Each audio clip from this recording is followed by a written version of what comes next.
that we are still so close to these issues. We haven't been out in Washington sort of away from it for a while. I still go to Target. I do my own shopping. I'm on the soccer field. I am, struggling with work and a career. And Barack sees it. He's juggling with it. And this issue isn't just about women. Men are struggling with this too.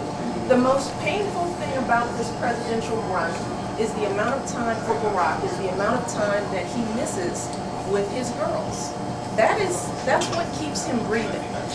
And even if they're doing okay, which fortunately our girls are doing great, in his mind, he's always trying to work to the standard that he thinks. And there are men around the country who don't admit that. Who don't admit that being a successful CEO or president of the United States isn't enough if your home life isn't in order. That's the part of what we have to start talking about, so that we make the space to start making the right choices, to change, fundamentally change. This is what we talk about, fundamentally changing the game, not just changing the players. The game is broken, and it's broken for all of us. It's broken for men and women, black folks and white folks.